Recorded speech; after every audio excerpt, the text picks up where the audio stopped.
Hello friends, मेरा नाम संभव गुप्ता है। ये मेरी वीडियो जो मैं अपलोड कर रहा हूँ ये आईबोर से रिलेटेड है, इंटरबैंक ऑफर रेट।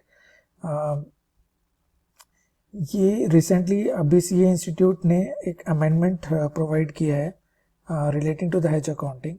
इस आईबोर प्रोजेक्ट में क्या है कि ये दो फेजेस में है, फेज वन और फेज टू। फेज वन में इसमें क्या हो रहा है कि जो लाइबोर जो है, लाइबोर आप लाइबोर से दूसरे इंटरेस्ट रेट पे जा रहे हैं। से मान लीजिए सोफार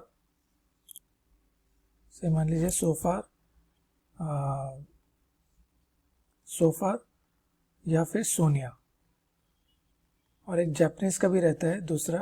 तो ये SOFR it's relating to your dollar interest rate and the SONIA is relating to the sterling. तो और ये एक काफ़ी बड़ा प्रोजेक्ट है। ये प्रोजेक्ट इसलिए इम्प्लीमेंट किया गया क्योंकि लाइबोर के अंदर कुछ मैनिपुलेशन हुए थे जिसमें इंटरेस्ट रेट सही ढंग से डिटरमिन नहीं हो पा रहे थे। तो इसलिए अब इन लोगों ने जो ये चेंजेस किए हैं कि लाइबोर के बदले अभी आप सोफा इंट्रोड्यूस किया गया है यूएस के लिए, और सोनिया जो इंट्रोड्यूस किया गया है this is for the sterling, this is for the UK. और ये हर एक कंट्री अपना और कैलकुलेट करेगी। पहले ये सेंट्रलाइज हुआ करता था, ठीक है। तो अभी इससे क्या हुआ है कि जब आप नॉर्मली क्या होता है कि जब आप लाइबोर से, ये हेज अकाउंटिंग पे इम्पैक्ट कर रहा है क्योंकि अगर आप अपना इंटरेस्ट रेट से मान लीजिए जैसे कि आपका जो हेजिंग इंस्ट्रूमेंट है आईआरएस है, इंटरेस्ट रेट स्वैप है, और वहाँ पे आपने लाइबोर यूज़ कर रहे हैं, और ये लाइबोर से अगर आपको जब चेंज करना है अपना बेंचमार्क इंटरेस्ट रेट, तो उससे क्या होता है कि this is going under the hedge dedesignation. तो इसकी वजह से आपको अपना हेज अकाउंटिंग डिसकंटिन्यू करना पड़ेगा। तो इसलिए आईएसबी ने ये एक प्रैक्टिकल एक्सपीडियंट दे के एज ए एक्सेप्शन दिया है कि जिसमें अगर आप अपना अंडरलाइंग इंटरेस्ट रेट चेंज कर रहे हैं, बेंचमार्क इंटरेस्ट रेट चेंज कर रहे हैं फ्रॉम लाइबोर टू सोफार और SONIA under the IBOR project, then ये आप अपना हेज अकाउंटिंग कंटिन्यू कर सकते हैं। तो ये एक एक्सेप्शन एएसबी बोर्ड ने, मतलब आईएसबी बोर्ड ने इंट्रोड्यूस किया हुआ है। ISB board, it is for the IFRS and this is for the IFRS। IFRS हम लोग का ISB बोर्ड होता है, IASB board, international accounting standard board, और हम लोग का ICA इंस्टीट्यूट के लिए हम लोग का अकाउंटिंग स्टैंडर्ड बोर्ड होता है, ठीक है। तो जो भी हम लोग जो ISB चेंजेस करते हैं वो ASB बोर्ड हम लोग का विद सम माइनर चेंजेस उसको अडॉप्ट कर लेता है। तो ये जो एप्लीकेबल है, दिस इज एप्लीकेबल फ्रॉम 1/4/2020, ठीक है, for the phase one. So phase one में क्या हो रहा है कि जब आप इंटरेस्ट रेट चेंज करने से पहले, से मान लीजिए अगर आपको यहाँ पे लाइबोर है और यहाँ पे अगर आपका सोफार आ जाता है, ठीक है, तो इंटरेस्ट रेट चेंज करने से पहले ये आपका फेज वन हो गया, और ये जब आप इंटरेस्ट रेट चेंज कर लेंगे उसके बाद ये फेज टू हो गया, ठीक है। तो फेज टू में अभी अकाउंटिंग स्टैंडर्ड बोर्ड ने कुछ नोटिफिकेशन नहीं दिया है, लेकिन फेज वन पे अकाउंटिंग स्टैंडर्ड बोर्ड ने नोटिफिकेशन दे दिया है, ठीक है। तो इसमें क्या है कि यहाँ पे चार चीज़ें आती हैं।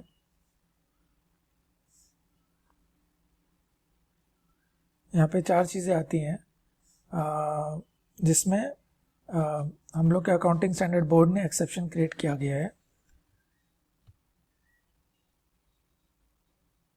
First is the forecasted transaction,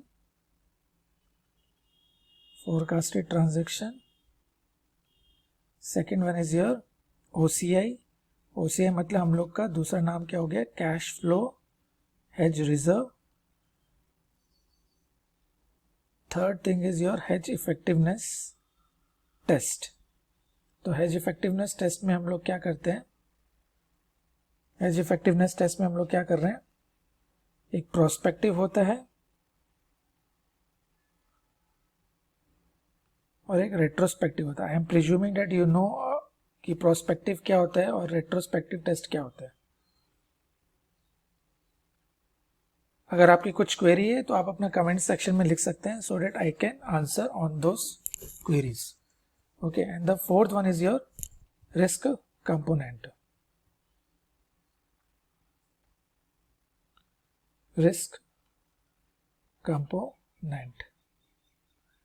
okay तो ये 4 चीजें हैं जिस पे अकाउंटिंग स्टैंडर्ड बोर्ड ने as a practical expedient that is for exception create किया गया है कि जिसमें अगर आप लाइबोर से अगर आप दूसरे इंटरेस्ट रेट पे जाते हैं अंडर द आइबोर प्रोजेक्ट तो आपका हेज अकाउंटिंग डिसकंटिन्यू नहीं होगा even if the conditions of the hedge accountings are getting failed then also. So this is the exception which they have created. So in the forecasted transaction just I am giving one example. तो इसमें जैसे क्या होता है कि suppose से मान लीजिए रिलायंस कंपनी को 2 साल के बाद अगर कुछ लोन लेना है और वो भी फ्लोटिंग रेट पे लेना है से after the 2 years and for the 3 years अगर वो रिलायंस को लोन लेना है से मान लीजिए 100 करोड़ का लोन लेना है से एट फ्लोटिंग रेट से लाइबोर. ओके सो ये लाइबोर पे लेना है तो जैसे मान लीजिए अगर डॉलर में लेना है इन external market means in outside India say in US market, so 100 crores they are planning to raise a loan dollar in LIBOR. Okay, and plus यहाँ पे से मान लीजिए कुछ भी क्रेडिट स्प्रेड भी हो सकता है, क्रेडिट स्प्रेड से 2%. ओके तो ये 2 साल के बाद का प्लान है फॉर 3 years के लिए. लेकिन right now we are standing here and यहाँ पे हम लोग क्या करेंगे, just to hedge this transaction we can enter into a forward contract.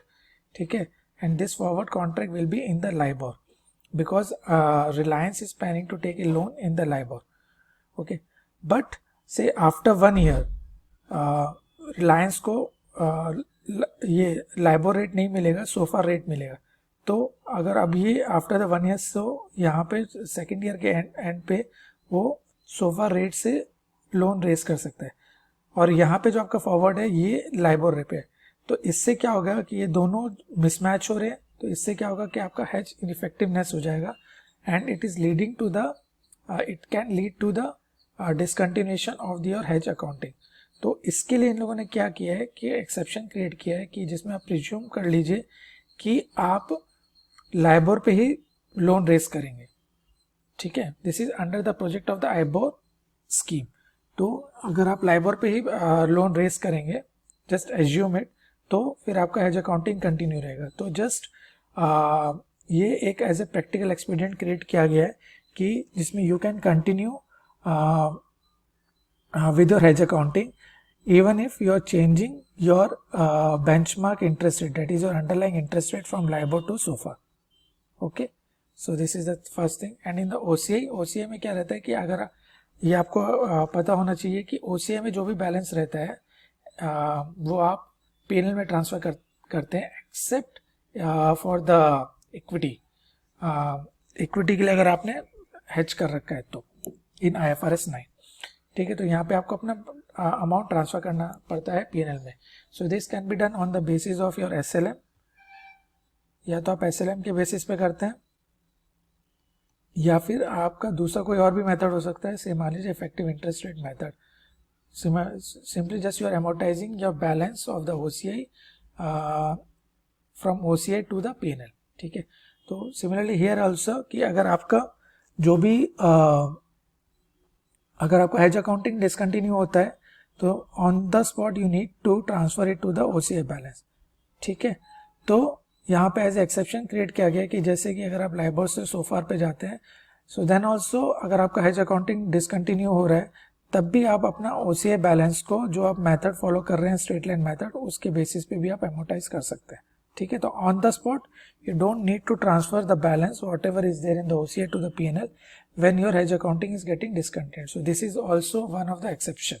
ठीक है, और हेज इफेक्टिवनेस टेस्ट में क्या होता है, जिसमें अगर आपका एक प्रोस्पेक्टिव होता है और एक रेट्रोस्पेक्टिव होता है. IFRS 9 it talks only about the prospective, that is where it is focusing on your economic relationship. ठीक है, और IAS 39 आपका जो रहता है वो रेट्रोस्पेक्टिव बात करता है और प्लस प्रोस्पेक्टिव भी बात करता है. तो सिमिलरली हम लोग का जो इंड AS 109 है वो केवल अभी प्रोस्पेक्टिव ही बात कर रहा है, रेट्रोस्पेक्टिव बात नहीं करता है. ठीक है, लेकिन नॉर्मली इसमें रेट्रोस्पेक्टिव में क्या होता है कि 80% to 125% आपका ब्रैकेट रहता है कि अगर आपका इसके से मान लीजिए अगर ये 70% होता है तो आपको अपना हेज अकाउंटिंग डिसकंटिन्यू करना पड़ता है. ठीक है, तो यहाँ पे एज एक्सेप्शन क्रिएट किया गया है. तो ये हम लोग का नॉर्मली रेट्रोस्पेक्टिव के बारे में किया गया है कि एक्सेप्शन की अगर से मान लीजिए अगर आपका 70% है तब भी आप क्या कहते हैं अपना हेज अकाउंटिंग कंटिन्यू कर सकते हैं, provided this is coming under the IBOR project, ठीक है, where you are changing your LIBOR to SOFR और सोनिया, ठीक है। And in the prospective also कि जब आप अपना इंटरेस्ट रेट चेंज कर रहे हैं बेंचमार्क, तो आपका इकोनॉमिक रिलेशनशिप क्या बोलते हैं डिसकंटिन्यू हो सकता है कि वेयर यू आर सेइंग कि जो आपका जो हेज्ड आइटम है उसका जो अंडरलाइंग है और जो हेजिंग इंस्ट्रूमेंट है उसका अंडरलाइंग है, दोनों मिसमैच करें जिसकी वजह से आपका इकोनॉमिक रिलेशनशिप नहीं हो सकता है।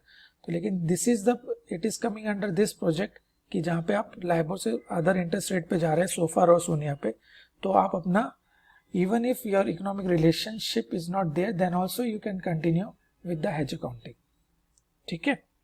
रिस्क कंपोनेंट में क्या होता है कि आप केवल एक ही पोर्शन क्या कहते हैं अपना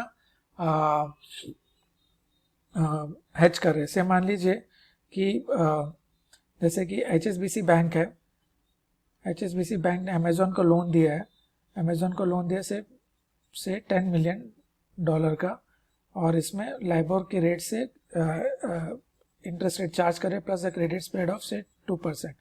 तो here Amazon is giving interest in the form of LIBOR plus currency spread, and उसके बाद HSBC क्या करते हैं यहाँ पे अपना हेजिंग करता है जिसमें लाइबोर यहाँ पे कर रहा है और से मान लीजिए 5% रिसीव कर रहा है। तो यहाँ पे अगर आप देखिए जो एक ही रिस्क कंपोनेंट को वो हेज कर रहा है लाइबोर को, that is interest rate risk, credit risk को वो हेज नहीं कर रहा है। सो this is called a risk component hedging, ठीक है। तो यहाँ पे ये रिस्क कंपोनेंट हेजिंग है।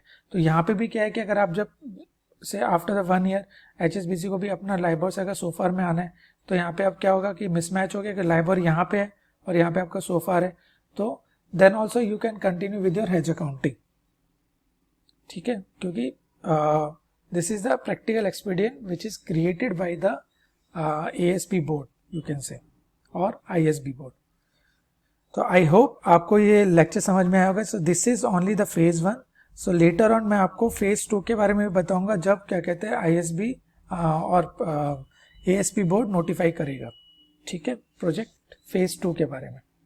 सो आई होप ये आपको वीडियो इंफॉर्मेटिव लगा होगा। अगर आपको इंफॉर्मेटिव लगा है तो प्लीज लाइक करिए so that I will be inspired to upload more and more video. Okay, thank you.